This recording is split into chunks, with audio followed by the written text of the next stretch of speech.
ย็นมาเร็วเฮ้ยจักตู้เย็น เป็นยังกันน่ะ เฮ้ยเฮ้ยเฮ้ย เป็นยังเฮ้ยน่ะ เฮ้ยเกิดความไปใช่น่ะอย่ามันหลอกลูกมาก่อน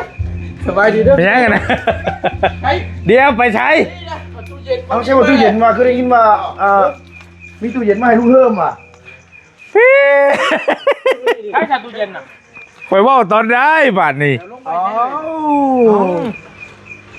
แล้วเห็นตัวจริง ตู้เย็นใช้ชุบเจ้าว่าตู้เย็นยังมียังอ่ะนะใช้มันล็อกอยู่ ไรบ่ไรบ่ ว่าตู้เย็นมันชิไว้ในได้ นอนเอาวะ ตายคักบาทนี่มันยังตู้เย็นแบบได้มูว่ามันยังลึกแค่เห็นมันยัง คิดว่าชื่อตู้เย็นแล้วว่าจังว่าเป็นของลุงเพิ่มมาจักรุ่นกันเด้อพี่น้องผมน้อยสุข่อยฟังได้ โอ้ยเมื่อยดิเดี๋ยวที่ตามชมน้ำกันว่าตู้เย็นนี่สิเป็นของไผ่เนาะสิเป็นของลุงเฮิมบ่ลุงเฮิมเราก็อยากได้อยู่ลุงเฮิมเราอยากได้ไปใส่เฮือนใหม่เราอยู่โอ้มีแต่เต็นโอ้ชามเต็นพวกก็ว่าน้ำเย็นก็ไปซื้อเอาก็ได้หรอวะเนาะเป็นพวกแช่พวกนี้เนาะเน่าใช้ได้ห่อนหนาห่อนเลยห่อนยำห่อนเลย ปันง่ายไม่น่าหรือบ่ ใช้ได้ยังกินแรงน่ะ ไว้เถอะปันง่ายเปิดแล้วดูได้ทำไมเปิดเจ้า มันแข็งอยู่บ่หรือว่าจังไดเบิ่งก่อนได้อยู่บ่ แข่งก็ได้อยู่ ยังอยู่บ่บักเชียง ยังอยู่มาเพบุญน้ำไหนบัดนี้ โอ้ยไปเลยข้าวทั่ว ไอ้บักเสี่ยงมันตายแล้ว คู่กันเด้อโอเคเด้อไปพูดไปเกิดชาเด้อฮะเอาเรามาขอชวนบุญเด้ประชากันเอง ได้ โอ้ยว้าวนึง โอเคบินไปเลยไป นี่ว่าเงาขา เอาขาขึ้นดีกว่าเลยเดี๋ยว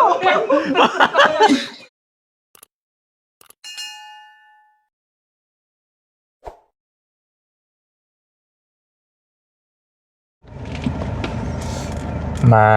พี่น้องมาเปิดภาพเปิดคลิปมาอยู่วันนี้กะบอลีมาอยู่พี่เด้อพี่น้องอยู่เพื่อนใหม่ลุงเฮิมเนาะ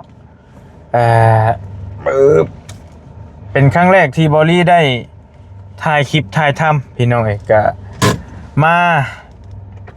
าเทื่อหนึ่งบอกกับบ่อเตียงเนี่ยแต่ว่าบ่ได้ถ่ายคลิปมามื้อนี้มีโอกาสกันเลยสิถ่ายคลิปถ่ายทำเยี่ยมทีมงานก่อนรู้สึกว่ามากันหลายคนอยู่จักมีไผนี่พี่น้องเนาะเต็มอยู่แล้วก็สิเอารถไฟฟ้านี่แหละมาฝากไว้นำลาวก่อนเพราะว่ายังบ่ทันได้มอบให้ผู้โชคดีพี่น้องเพราะว่ามันมืดแล้วมันก็เป็นภาพที่บ่คักปานใดก็เลยว่าเอาเป็นมื้ออื่นซะเพราะว่าบอดี้เองก็บ่ทันได้เมื่อนะยังเก็บเวียกเก็บงานอยู่พี่ก่อนก็เลยว่าเป็นมื้ออื่นจังสิมอบให้ว่าซั่นมาเบิ่งก่อนจักเฮ็ดหยังกินบ่ลูกกุ๊กกัวอยู่แล้วก็ชึกนึกน้องอยู่โธ่บังก่อนเอาโทรศัพท์ก่อนใช่พี่น้องเอ้ยมาจากพากันเฮ็ดกินหยังกูลูกกุ๊กกัวอยู่โอ้นี่บริมาเฮ้ยตู้เย็นมาเร็วเฮ้ยจักตู้เย็น เป็นยังกันน่ะ เฮ้ยเฮ้ยเฮ้ย เป็นยังเฮ้ยน่ะ เฮ้ยเกิดความไปใช่น่ะ อย่ามันหลอกลูกมาก่อน สบายดีเด้อ เป็นยังกันน่ะเดี๋ยวไปใช้ เอาใช่ว่าตู้เย็นมาคือได้ยินว่ามีตู้เย็นมาให้ลุงเพิ่มอ่ะ ใช่ตู้เย็นน่ะ คอยว่าตอนได้บาทนี่ อ้าว แล้วเห็นตัวจริง ตู้เย็นใช้ชุบเจ้าว่าตู้เย็นยังมียังอ่ะนะใช้มันล็อกอยู่ ไรบ่ ว่าตู้เย็นมันชิไว้ในได้ นอนเอาวะ ตายคักบาทนี่มีแต่ขนมมาแล้วเอามากินอยากกับขนม ได้เช็คกับเขาอยู่บ่อยนะขนมนะ เอามารถชบใหญ่ก็ได้มันยังตู้เย็นแบบได้มูว่ามันยังลึกแค่เห็นมันยัง คิดว่าชื่อตู้เย็นแล้วว่าจังว่าเป็นของลุงเพิ่มมาจักรุ่นกันเด้อพี่น้องผมน้อยสุข่อยฟังได้ โอ้ยเมื่อยดิ อยู่ว่าตู้เย็นคอยชื่อไปให้น้องร้อยมื้อนั้นบ่น้องลี่มื้อนั้นบ่คอยมอบแล้ว เบิดวางจะลุกเนี่ย กูใช่ ต้องผมต้องไว้ ใช่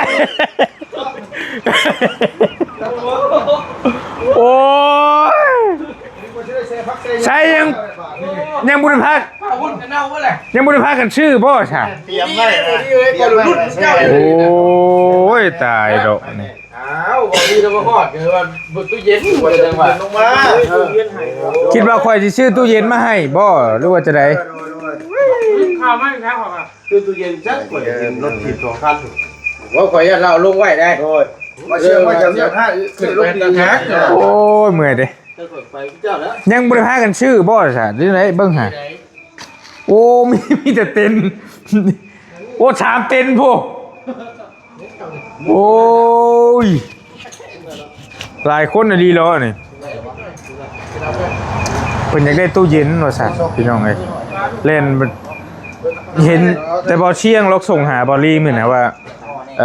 จะเอาตู้เย็นมาเซอร์ไพรส์ลุงเฮิมบ่ว่าซั่นเพิ่นบ่เห็นช่วงตอนบอลลี่ไปมอบนะบ่เห็นไป โอ้ยชะเนาะ ตอนไปมอบให้น้องลี่ จะดูลูก แล้วจะลุงเหมือนพิษบังแล้ว ขนาดกระทังโต้งน้ำยัง ห้า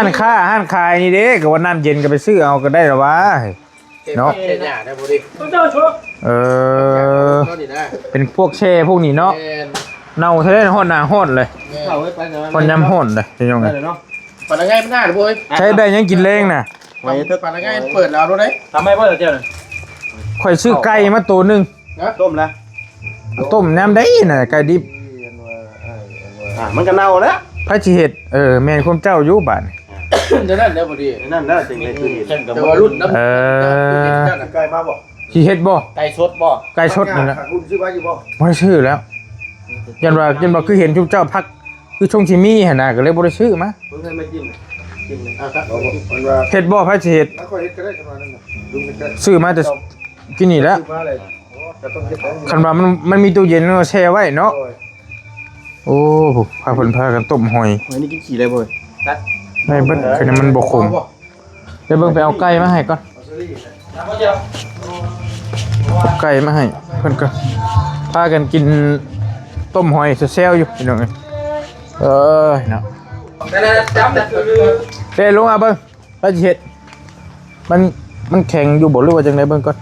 ได้อยู่บ่ เซ็นก็ได้อยู่ ลองเฮ็ด แต่ บ่ ถ้าเงินนึงก็ได้บ่ดิ สิเฮ็ดเมนูหยังก็แล้วแต่กินนํกันซื้อมาตัวหนึงพี่น้อง เกงเท่านั้น แกงสิต้มสิหยังได้ก็ได้นะ ได้เบิด ดีกว่าเพราะว่าเขามีเจลนี่แหละข้าวบัวต้มข้าวบัวคือ แล้วแต่ปรึกษากันเลย ต้มมาต้องอุ่นนะต้มมาก็ตัดเจลซีฟู้ดนี่ ได้เบิด โคมเดี๋ยวมีบ่โคมเนี่ยน้ำแบดเบิดดู เดี๋ยวเอานี่เนี่ยเฮานี่เอาโคมจะได้อยู่ดอก เปิดได้ บ่โคมบ่คนบ่บนเดี๋ยวสิไปเอาโคมรถ นั่นเด็ก พี่น้องพากันลูกกุ๊กกัวอยู่เพื่อนใหม่ลุงเฮิมบ่าวยาวกับโป้เหมาะกับเราแล้วนี่เรามักเฮ็ดอยู่เฮ็ดกินอยู่ ได้แล้วเนาะหอยเนาะได้แล้ว คือกระทึกอยู่ มีแต่ว่าเอาน้ำมาข้างไว้เลยเนาะข้างขาตำเจ๊ได้ไหมเนาะ ตำ ไก่ข้างบนนี่นะ ต้มไก่เลยต้มไก่เพราะ นี่ได้บ่ไก่ก่อน นี่เลย ทำไม่ได้ครับ ตำ บอกไว้นะตำเจลนะ อบอุ่น ไปจิ้มหอยเลยเด้อ เล่า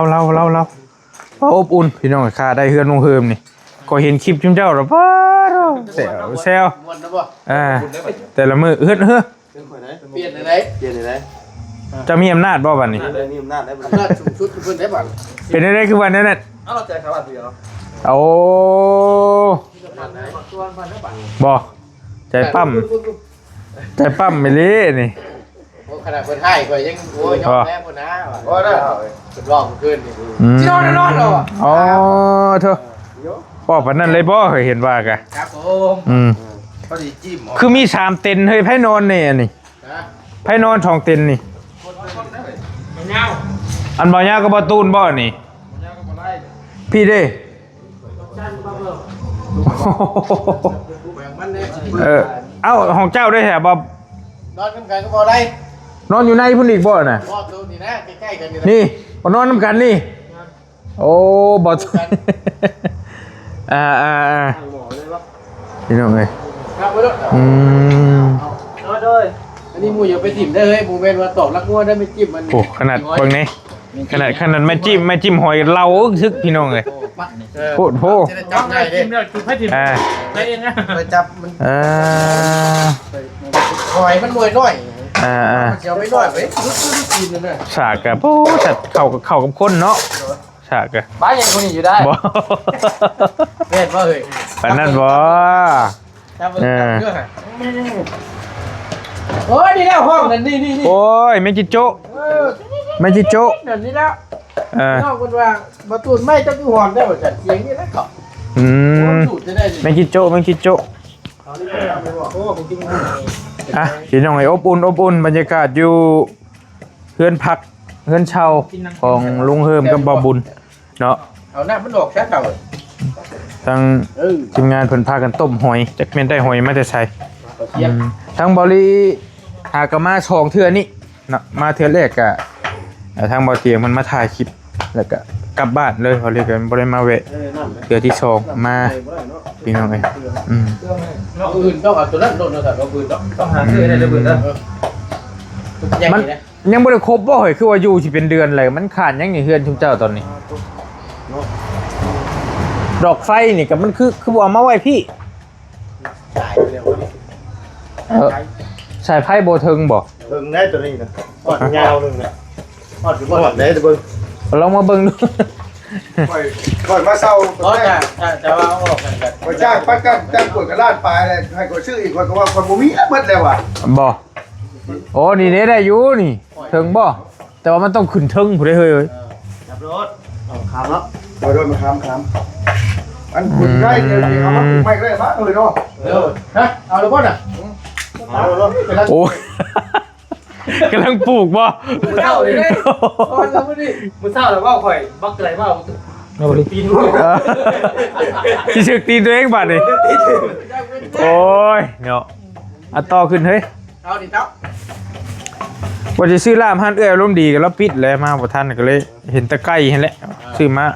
เฮ็ดพอได้กินสู้กันกินพี่น้องเอ้ยซื้อหยัง ฟาดเดี๋ยวหน่อย โอเคอังเกิม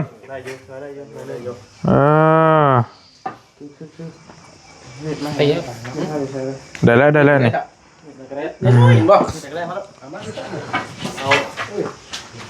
กินเฮ็ดกินพี่น้องอบอุ่นมีเบาลีเบาบุญซองบุญเบาตูนเบาเหย้าเบาไล่ลุงเฮิมเนาะอันนี้ ได้ครับ แจ่วบ่เหย้าเนาะนี่เนาะกำลังตำโอ้ชมเชยเด้อบ่เหย้าเด้อบ่บุญเผาหม้อบ่บุญแผนกต้มอันนี้เอาชมเด้อมาเบิ่งหลังบ้านก่อน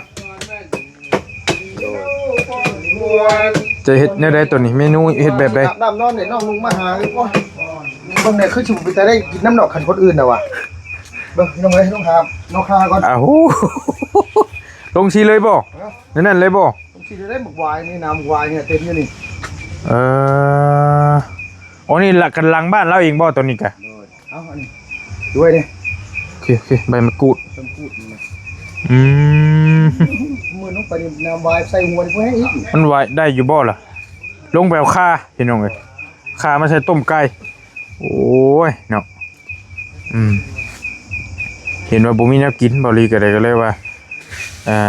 ซื้อมาสู่กันกินลุงเสียมบ่นะหั่นน่ะเสียมบ่โอ้ยพี่น้องเอ้ยเสียมเนี่ยเราไม่เป็นเสียมเอาแต่เงี้ยวๆ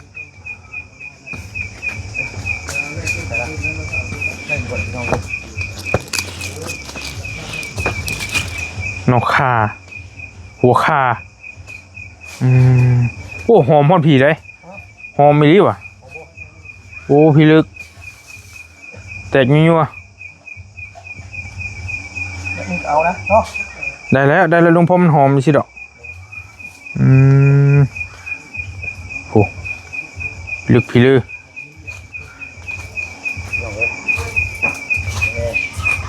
แต่มือจะร้อนนะ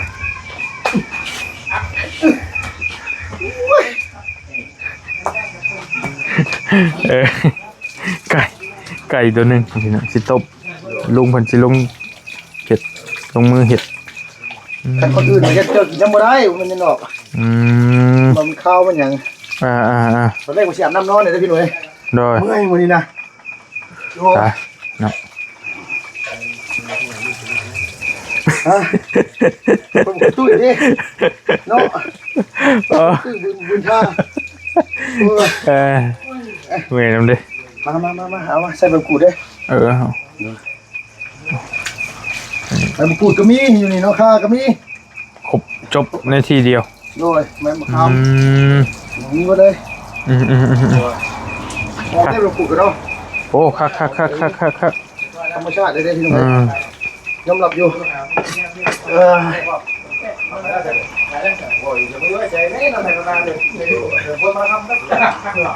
ปุ๊บ ย่องบางคนมันคือบ่ชื่อทางน้ำโอ้ยเถอะวะบ่ชื่อมาใส่นี่เป็นล้านกลัวเลยถึงเพื่อนนี่ โอเคเมื่อยแล้วโอ้ยมาอยู่นี่มันคือแบบว่าสามัคคีกันเป๊ะๆนะพี่น้องไอ้เนาะอ๋อแบบว่ามีแต่คนดุหั่นน่ะ ช่วยกันนะเดือดกันได้ไปพักก่อนแผนกมาตุ้มล่างถ้วยล่างบวงล่างถ้วยมื้อนี้ก็1ข้าวมื้อนี้ล่างถ้วยนำ โอ้โดย ช่วยกันช่วยกัน ใส่ไก่เด้อ ฮะ เอาน้ำโมเมนต์เอาถ้วยเอาถ้วย ถ้วยไปใส่ใกล้นี่โอ้ยข่อยอยากได้กล้องมาทางนี้เด้เนาะ กำลังจะส่งอยู่บ่บุญเด้ ใส่ทึกเอาจุ่ม ข่อยนั้นแผนกกินแล้วหนี้เด้อข่อยน่ะสด สูตรมาเสียงบ่ สดแล้วก็ไปเลยข่อยน่ะเฮ้ยน้ำพดได้ไก่มาใส่ไหม เดี๋ยวกำลังพักรอใจเย็นๆ เห็นว่าก็ได้โอ้แจ่วบ่ยาวพี่น้องโอ้เดี๋ยวชิมเบิ่งน้ำกันเนาะคักพดบางพางครับโอ้ ยังรู้บ่ได้ โอ้ยังมีอีกอยู่ว่าเป็นทานเนาะไฟหิ้งคักแต่กินเฮ็ดกินแซ่บได้พี่น้องทานสุดยอดเลย ต้มสมบ่นี่ ข่อยน่ะมักส้มข่อยน่ะ บ่ต้มสมบ่นี่ ฮะ สุ่มแล้วก็อันมะขามถุงนึง แล้ แล้ว ว ได้ ได้ มันเลยคืออีกอันหลังได้เนาะ มักสดน้ำบ่ ทำเกลือเทศ สุ่มๆโอ้คักพอครัวหลายคนมานี่พี่น้องเอ้ยเบาย่างแผนกตำแจ่วเบาบุญปรุงลุงเพิ่มผักพวกบึ้นๆอยู่ทางนั้น จิ้มครับ เฮานี่แผนกกินเลยกินแล้วก็ไปนะ ยากเลยเคยจะได้เห็น ได้ ได้ไหมจะเคยกินเลย บอกนั่นบอก จะมาจะพิเศษได้จะมาเลย โชคดีที่ฉันเนาะผักละแมนบ่นั่นบ่นั่นบ่บุญ มันย่อเงี้ยบ่ ลงอีกสัก ข้างอ้อยทางนี้กะแต่เมื่อยดีนี่ ฝ้าวเนี่ยยันว่ามีพวก ใช่เอ้ยพาหมอเขาได้ มันเลิกได้เลยเพราะพาหมอกไปพิษนั่นพุ่นไปมาให้เลย ได้จากสม จองนะ ที่นี่ไผก็คนหมอ โอ้ อยู่ทางมีบ่ในคนหมอ ทานไหมว่าทานแดงคักดีพี่น้อง เขาเดียวพอดีเขาเดียว เอ้ยบริพาวบริพาวบ่เขาเดียวเบิดเขาเดียวเบิด น้ำลูกไก่ก็จะข้าวดิไก่ข้าวบ่เว้ย บ่ลุงเพิ่มเฮ็ด ข้าวเดียวปลาเว้นกับข้าวข้าวเดียว ข้าวเดียวบ่ มันชมนะแค่สุด ข้าวยัง ข้าวเดียว ข้าวเดียวเบิดเลยโพ ใช่ด้วยนะแค่สุดถึงก็ ว่าแล้วก็ค่อยฝากนี่เด้อฝากรถนี่เด้อ นะรถใหญ่นะ บ่ฝากรถถีบไฟฟ้าได้ คือฝากรถใหญ่นะจะไปได้จุดละ ไปเช่ารถถีบไฟฟ้าลงเฮือนเจ้านี่ ลงไปยังน่ะเขาจะสอบสวนเจ้าอยู่ได้ บ่ค่อยบ่อยากไว้หลังรถนะ ยากบ่ เฮาไปจอดไว้ เดี๋ยวคือไปเศร้า เอานอนเอามานอนร่วมกันนี่แหละ เดี๋ยวก็ขี่ไปให้น้องมันอยู่ยืน จักละบ่ จักนอกในบัดนี้ เอสเมนของไผ คนบอกเด็กคนหูอยู่ว่าน้องเลยนะแต่ว่าไหนลงตัวยังไงสิชิเป็นน้องแต่งไทย น้องแต่งไทยบ่ได้ใช่อีก เอาน้องคนห้องน้องแต่งไทย น้องแต่งไทยบ่ โอ้ยน้องเนี่ยว่ะ แต่งไทยม้วนบ่ ว่าห่านหมายความว่าเจ้าบริคิดขับข้าวทุกข่อยได้ไม่ได้ทุกคนที่ข่อยเผาอยู่หันก็ไม่นะ บ่บอกกันว่าได้เห็นอยู่เป็นเปลี่ยนเป็นแต่งไทยล่ะบ่ โอ้ยน้องไม่ใช่หรอวะ เดี๋ยวนั้นบ่ โดยข่อยก็แต่งจริงแต่ว่าน้องก็บอกมันจะได้อยู่หรอมันก็ยากแล้ววะ แต่งไทยกับม้วน ได้ก็ม้วนได้แล้ววะ ลุงเฮือมันเป็นของน้องแต่งไทยเพิ่นว่ะเป็นหน่อย ถ้าเบิ่งบื้นพุ่นแหละ เดี๋ยวมันกันว่าเขาขี่ไปให้ก่อนก็ได้ครับผู้ชม บ่ จะเปลี่ยนกันจะเปลี่ยนคนไหมเนาะ เอาท่านได้บ่ ดูแล้ว บ่ฮอดนะเว้ยมันสิบ่ฮอดคือใช่เลยนะท่าน โอ้เข้มพอแล้ว เดี๋ยวจะซิป พี่น้องเอ้ยเป็น ไม่ใช่เลยท่าน ใช่ปะเนี่ย ไม่ได้ไม่ได้ท่าน โอ้ ทำเป็นเนียนลูกคือใช่เลยท่าน เอาใช่เนี่ย ลุงทำสีเนียนอยากใส่เป็นง่อยอีก บ่ละความหมายแล้วยังมันบ่ข้นเด้ยังบ่ซับมือแล้วนะความหมายว่า เดี๋ยวเติมเอาเท้า พอครัว สีมือเรากันนะทำไมแล้ว เดี๋ยวเขาสิไม่รู้บุญว่า เพิ่นก็แบบว่าบ่อยากน้อยหน้านะ เอาไปเนี่ยน้อยหนา เออ เนาะ อืม เอาไปใหญ่มือย่อเขากันคือตัวนี้ทำไมใช้ได้ เป็นใส่บอสซี่ จะมันรวยด้วยเนาะ ปั๊มใช้พอยปกติ โอ้ขัดได้หน่อยเนาะ เตรียมเผื่อ พดโอ้ไก่อ่อนอันนี้นะยังไงไก่พันธุ์อะไรว่าง่ายๆกันเลยแต่แซ่บ ไก่พวกเราลุงกับมีอยู่ แต่ว่าไก่แบบไก่ล้านลีกันหยาบเมียเป็นต้มไห่มือน่ะ ติดตัวเต่าจ้ะ หยาบจังว่าแม่นหยาบดีไร รุ่นพวกเราสมาชิกใหม่คนพุ่งจะบอก หยาบแบบโอ้เขียวว่า ก็ว่าตัวนุ่ม ก็เห็นพวกเราสมาชิกใหม่คนน่ะ ดาวเฉยเด้ ผู้สาวไปเลยรถเฮือผู้สาวเลย เดือดเดือด ชื่อไก่มาเลี้ยงชัมโบ บ่น้องเต็งไทยเลยเอาให้แต่ไปนี่เลยมาแบบมูว่า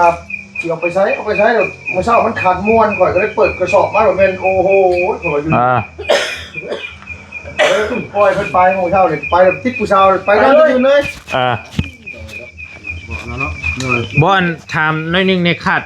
อันยังขาดในตู้เย็นนี่บ่ เดี๋ยวถามตัวนี้มันก็เรื่องขาดมันก็หลายอย่าง บ่แนวจำเป็นก่อนหมู่หั่นนะ เป็นตู้เย็นแหละ ตู้เย็นเนาะ เพราะว่าทางน้ำการสมมติว่าเขาชื่อเครื่อง เก็บ อ อย า อก ก จะ กัน กิน ว่า ไว้เอาออกมาเป็นเฮ็ดรถนะวันนี้ ชื่อ การสมมติว่าชื่อมาหลายมีบอกแช่เรื่อง โดย นี่คำว่ามีตู้เย็นชื่อมันหลายก็แช่สิตู้ไว้ มึงบอกก็จะเก็บชื่อเอา มันออกกันยังบอกเนี่ย เก็บกันช้าไปค่อยสิออกน้ำดอกไปคนเท่าได้เฮ้ยจังได้นี่ 5,000บ่แม่น4,900ข่อยซื้อมื้อน่ะ อันด้วยใหญ่บอก แม่น4,900 ห่างกันแบบเนาะคน โดย ข่อยบ่ได้อยู่น้ำประจำกันสิแต่สิออกน้ำดอกบ่เป็นหยังช่วยกันได้แล้วช่วยกัน แช่น้ำดอกย่ำ บื้นมื้อนี้เงินเดือนออกเลยตินี่ โดย หารกันคนละเท่าใดก็ว่ากันไป เดือนออกกับหมดจุ่มคาน้ำลูกทับไป เขาได้12,000เลยเมื่อกี้ ได้12,000 12,000 บาท โอ้ แต่ว่าเขาใช้เงินไปยืมหมู่ยืมพวกไปใช้เบิด10ล้าน กายนะบอก กายแล้ว12,000อ่ะ โอ้ยเนาะเจ้าก็ได้12,000คือกันบ่ ยอมแล้วพอดี ได้พี่น้องเอ้ย กาเติมลูกกับสิบุจุ๊บเจอล้อว่ะ ทางมีบ้านหลังนี้ชอบเห็นหน้าข่อยนอนเยือนหมดแล้วชูไว้ได้ หมูนะลูกหมูได้เฮียนครึ่งหนึ่งลูกเขาตีเนาะ ยังบ่ได้ทอดเครื่องจังซี่ ก็สิทันได้เฮียนลูกข่อยสิทันได้เฮียนกันลูกข่อย ลู ลู ก ก คอยอยากไปโรงเรียนเนี่ยนะแต่ ลูกข่อยลูกลุงเฮิมลูกเจ้าทันเข้า ไปแล้วแต่ว่า แต่ข่อยบ่ได้เอาไปเรียนแบบนั้นหมู่แล้วข่อยบ่มีเงินมีแต่สิเอาลูกเรียนอยู่บ้านนั่นแหละ ลูกบาบุญสารวัตรนี้ เขามีสอนอยู่บ้านเขาอยากให้เรียนอยู่บ้านเขามีอยู่บ้าน มันก็มีกันแล้วอยู่บ้าน แต่ว่าสอนอยู่ใน แต่มันมีแต่ปหนึ่งเนาะบ้านเฮาก็ได้ แม่อยู่บ้านเท่านั้น แต่ลูกก็สิแม่ก็สิเที่ยวลงไปหาลูกอีกหั่น ใกล้ดิ มันใกล้เด้ เยอะตัวยาเป็นบ่เลยเมียข่อยเพราะเขาพิษ ว่าถึงเมียเจ้าเลยมันฝากเสื้อผ้ามาให้เจ้า กับเต้นพร้อม ถ้าว่าสิบ่ให้ปวดลงมาได้เนาะ จังหวะนี้นะมันบ่เป็นสิถึกเมียอะไรคือลุงเฮิมนะพ่อก่อนว่าหรือว่าได้ไปเอาไป เปิดฟังมึงแล้วได้นี่ ฮะ เนี่ยข่อยน่ะ เอาคัดนี่ก่อนคัดก่อนเอาออกเลยบ่เอาออกโซเชียลเลยบ่ ออกโซเชียลได้แล้วบ้านเสร็จมา เมียลุงเฮิมส่งมาพี่น้องเอ้ย แล้วว่า เลือกตั้งนั่นก็เลือกให้เด้อบ่ได้เพิ่นเลือกไล่อยู่มื้ออื่นก็คนต่อคนบ่ลงมาก็อย่าเด้อมื้ออื่นเด้อถ่ายดิคลิปซะใกล้ลงเพิ่นอย่างลงมาลงมาก็อย่าป้อนให้แทนให้แล้ว ผมลงมากันยาเจ็บเป็นถึกสิเจ็บอยู่นะ เมียฉันเป็นขาดเลยบ่ลงมาก็ยัง เรียบร้อยบ้านเมียลุงเฮิม เดือนปลายเนี่ยจริงๆมาเฮ้ยมาเลือกตั้งเลือกอย่างเลือกอ่ะ พออยู่ลงไหนแต่เก่า นี่บ่ต้องลงมาเขาเลือกให้แล้วเฮ้ยเขาเลือกให้แล้วบ่มาอีกเด้อบ่ต้องมาเฮ้ย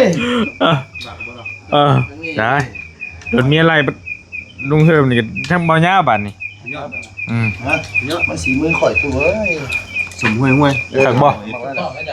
บ่เจ็บนะ คนคุบ นี่ตัวนี้เล็กไปแยกกันของน้ำไปบ่ยาว ตัวนี้ เดี๋ยวจังมาเอาเครื่องได้ไป เอาได้บ่ เอาเมียเจ้าฝากมาให้ได้บ่มี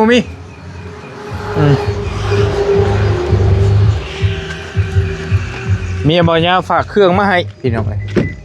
โอ้นี่เรียบร้อยเลยนี่พี่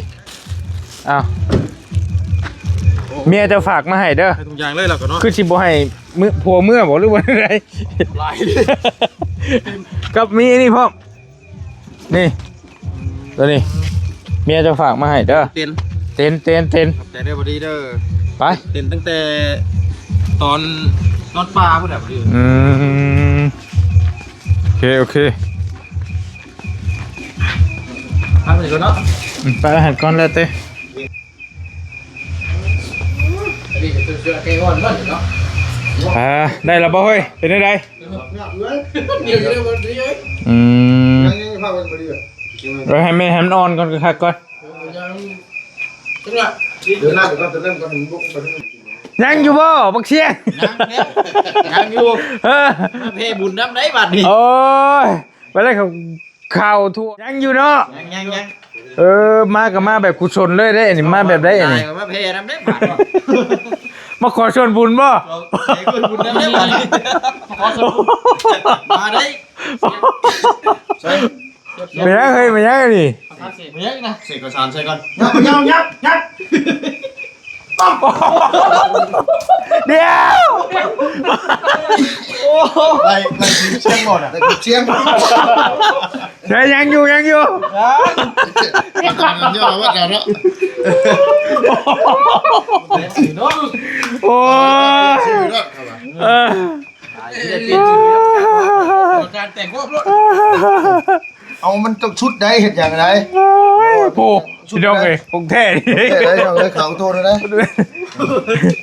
พอที่เขาสร้างเสกกูมันบอกเสียงเงี้ย ยาวพูดสิตายก่อนนั่งใกล้เด้พุ่งใช่บ่ มันยังเคยแบบใดมาแบบใดมันยังอันนี้ โอ้ยเอาเฮ็ดจังได๋ นี่ยังไง ถอดชุดชักเกียบคือว่าเนี่ยชื่อเสียงนึงน้ำช่วงนี้ก็ลบลอย มันยัง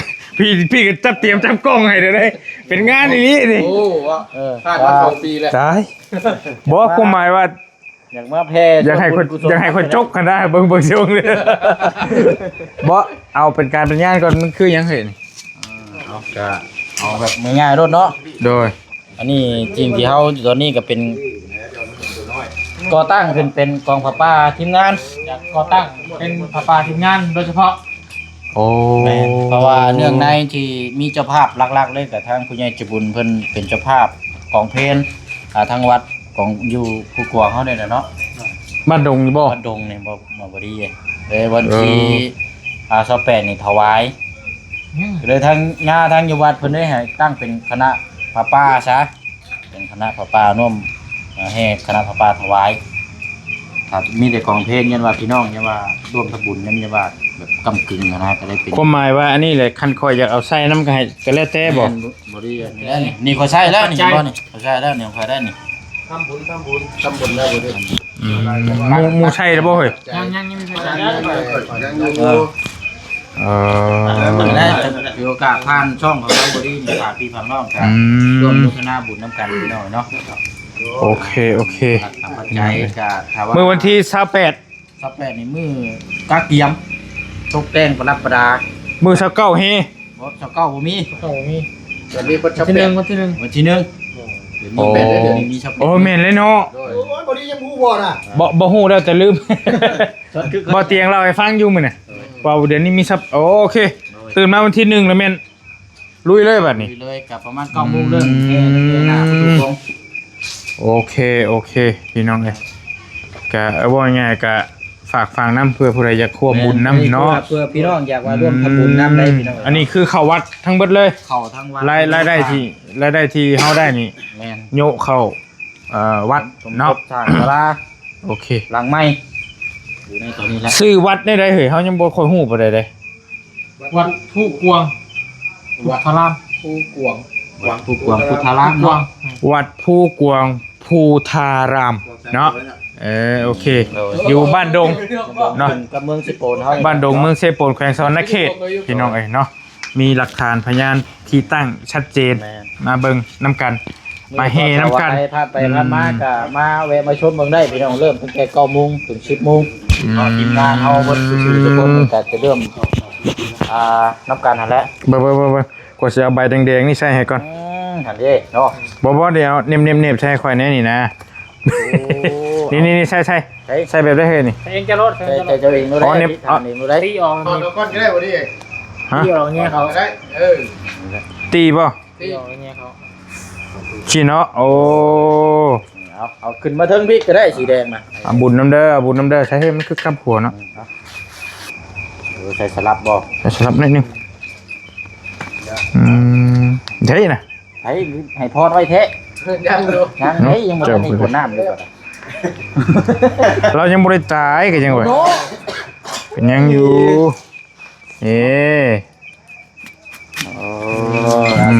เป็นแดงๆบอกว่าอีกใบนึงมันจะเป็นคู่กัน เอาคู่กัน เอาอีกใบนึงใส่เป็นคู่กันซะ พี่น้องเราทั้งรวมแล้วบ่เสียงใส่อยู่ในนี่แล้วในนี่เรียบร้อยแล้วเพื่อ อ่ะนี่เป็นคู่กันเด้อโอเคเด้อโอเค เริ่มลุกได้นี่ ฮะ เริ่มลุกแล้วบัดนี้ โอเคเอา ลุกแล้วเริ่ม ไปพูดไปเกิดชาเด้อฮะเอาเรามาขอชวนบุญเด้ เฮ้ลายกูลายคนโอ้ยได้ก่อยผู้เดียว เอาไปพูดไปเกิดชามันขอนอ่อนย่อพูดเลยเลื่อนไปทางไหนก็เห็นบักเชียงอยู่ตายแล้ว บ่สงสารเขาจังเนาะเอาเป็นยังเนาะมื้อนี้เอาบุญมาฝาก โอเคเอาบุญกุศลน้ำกันเด้อเนาะบ่เป็นยังยินดีเนาะรวม คนน้อยปัจจัยเงินจำนวนนี้ก็เข้าวัดเข้าสร้างบุญกุศลน้ำกันเบิดเนาะ โดยรวมบุญน้ำกันได้พี่น้องเด้อเอาได้แล้วกินข้าวได้บัดนี้เนาะ เอา โดย เข้าให้ ห้องแล้วพี่น้องเอ้ยกับ ออกได้ร้อยเนาะ อยู่เสียงออกได้ร้อยเนาะ กิน ไปแล้ว อ๋อไปแล้ว บอดี้ชนให้ได้ แต่จะ มีแต่หาดนี่ก็เฮ้ยไปจมรถชอยนะปะ ลงเลยป่ะ กินข้าวกันเปล่าเดี๋ยวกินข้าวหรือขี้ข้านเนาะกินข้าวกันเนาะ กินข้าวครับ ก็ได้บ่เป็นหยังคนนี่แล้วเอาลงเลยแหละนี่เดี๋ยวที่ปิดจ็อบเลยมันยาวแล้วนี่ก็ได้จะเห็น ได้ป่ะ อันนี้ให้ภูมิกำกับนะเสียวรถกะรถถีบคอยชีอันนี้รถถีบเสียวไว้อยู่ นอนในรถเลย เอาไว้นี่บ่ รถถีบเอาไว้รถถีบ ถีบได้เอง บอกขอยจะเอาขึ้นห้องคอยเลยได้อันนี้มันจมยากเด้ เพิ่นมีหม่องให้อีกหม่องนึง นอนใช้ลงนี่หรอวะไปว่าบ่ผู้ใดเจ็บบ่ได้รถถีบอยู่พุทธ ปืนนี่ว่ากันดิว่าจะมาจากเที่ยวไกลนะ บ่ข่อยจองห้องแล้วเวียงชัยน่ะ รอขึ้นมาได้พุ่นพี่น้อง ข่อยเคยนอนแต่พุ่นเลยจ้ะโอ้ยมันเลเช่ใช่เช่ขวานี่ก็ออกแล้วออกอีกอยู่ หม้อครับมันทักได้ โอ้ห่านพันมัดให้ห่านบาบุญชื่อไม่นั่นแหละโอ้ใช่ใช่ บ่ข่อยบ่ตายแล้วข่อยนะสีรถเราได้สิทะเลาะ บ่ทะเลาะอยู่พี่ ว่าข่อยยันเขาเพิ่นตำตาจังได๋ บ่แม่นบักเชียงนี่ติ บัดนี้เอานอนลงก็ได้เนาะบัดนี้เนาะ นอนก็ได้อยู่บัดโอเค คนเมาให้ คนเมาเอาลงไปยังขาค้ำมันสิเป็นไรเอาขาค้ำลงกัน เดี๋ยวเอาข้างมันก่อนวะ เอาไปดู โอ้มือกู มือได้มือน้ำเจ้าได้ผมเป็นยังเว้ยประชากันเอง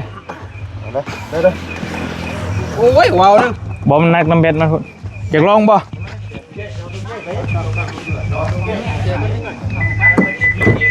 แป๊บหนึง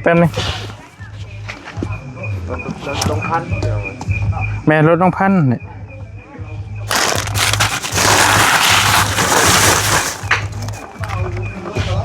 ใช่ละเพลเลยเห็นดีเลยซ่อมบ่เลยนะ ค่อย จะเปลี่ยนแบตบ่ 60 โลนะ ยังโอเคบินไปเลยไป นี่ว่ายาวขา เอาขาขึ้นดีกว่าเลยไปโอเคใช่ละเฮ้ ไปบ่ได้ทางนี้ ค่อยฮู้ฝากรถเด้อเฮ้ยเด้อไป โดยฝากไว้ละเฮ้ยฝากไว้นี่พ่อ บอกคันเอาขึ้นเทิงได้บ่ล่ะ โอ้ยเอาไปถึงก็ได้ ฮะเอาไว้ใช่ฮะ นั่งหลังเยอะมีหลังเยอะดิ เป็นลัง เดี๋ยวเจ้าเขา เขาไว้ก่อนเดี๋ยวมากันเลย วันนี้เนาะโอเคโอเคฮะ คันนี่เบิ่งนี่เด้อเจ้าเอาของในคันนี่ ไป โอเค ไปได้ไป ขอโทษ เลยไป ฝากแล้ว ผ่านไป โอ้ยเห็นว่ากัน ว่าเนาะบ่เสียก็บ่ดีมันคือว่านี่ก็300เลยไม่ต้องจะเห็นเนาะ 300โอเคประมาณนี้แหละพี่น้องบอลลี่ก็เอารถมาฝาก ไม่ ให้ เท้าโทรศัพท์นี่ ทั้งป้าเช็ดนี่ เล่นอะไรนี่ ฮะขาข้ามเพิ่นอยากเอ็นแล้วอยากเอ็นแล้วเอาขาทางกลางขึ้นก็ได้ว่าอย่างไรไปกินข้าวกินน้ำก่อนบัดนี้บ่ไหวแล้วพี่น้องหิวข้าวแล้วมันก็แม่ท้องก็เริ่มจอกคลิปก็ยืดยาวแล้วอยู่ดีมีแห้งเด้อพี่น้องเด้อแล้วจังว่ากันบ๊ายบายโดยสวัสดีไปพี่น้องไปหลังจากบอลลี่เอารถจักรยานไฟฟ้าลงไปไว้อยู่เฮือนลุงเฮิมแล้ววันนี้กับบอลลี่สิเอารถถีบขึ้นไปไว้ห้องก่อนอย่ามันเฮียพี่น้องขี่บางก่อนโอ้มอนครับจะดีรถบอลลี่รถจอดอยู่ลุมพี่แต่ว่าเอาขึ้นไปไว้ห้องพุ่นเย็นพันเฮียไอ้คนมายกไปนะดูแลของผู้ใหญ่เพิ่นยันมันเฮียมาแต่เป็นเฮายันเฮาสิเป็นโทษเพิ่นอีกพี่น้องเอ้ยปืนสิเอาไปมอบให้เพิ่นโอเคสิเอามาพี่แหละสิเอาไปขึ้นนอนอยู่ห้องน้ำรถถีบโอ้ขี่คักได้พี่น้องต้องยกขึ้นพุ่นนะยกขึ้นเทิงจ้ะมันก็ได้พี่น้องได้เอาขึ้นจะได้บ้านเอาเดี๋ยวเอากระเป๋าขึ้นไว้ก่อนจังสิมายกเอาเดี๋ยวเอากระเป๋าย่างขึ้นไปเปิดห้องก่อน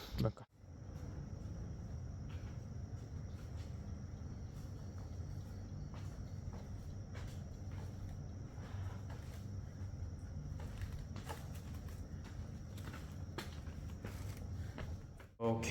พี่น้องเอ้ยเข้ามาขึ้นมาไว้ห้องเรียบร้อยบ้านนี้เนาะโอ้ถือว่าขี้คักได้พี่น้องเอ้ยขี้มวนคักกิลีแบบมอนลอยๆเลยนะนี่มันยังฝืดยางมันที่ชื่อพวกกระดาษนี่แต่ว่าคักยอมรับเลยจิตนี่บ่เฮ้ย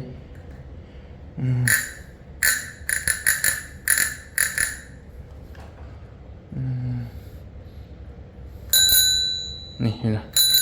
ปรับผิดไปหน่อยนึงนี่คักดังคักเลยแล้วก็แน่นหนาเนาะสมราคาเพิ่นอยู่โอเคบริโคโตพักผ่อนก่อนบัดนี้มื้ออื่นสิเอาไปให้อีกคนโชคดีครอบครัวนึงแล้วก็รถจักรยานไฟฟ้าอยู่บ้านลุงเฮิมเอาขึ้นไว้ทางในเฮือนแล้วอันนั้นก็อย่ามันเหี่ยของเขาเจ้าติดตามนำกันเด้อพี่น้องเด้ออยู่ดีมีแฮงโชคมานบริโคโตอาบน้ำพักผ่อนก่อนบัดนี้เจอกันโอ้คัก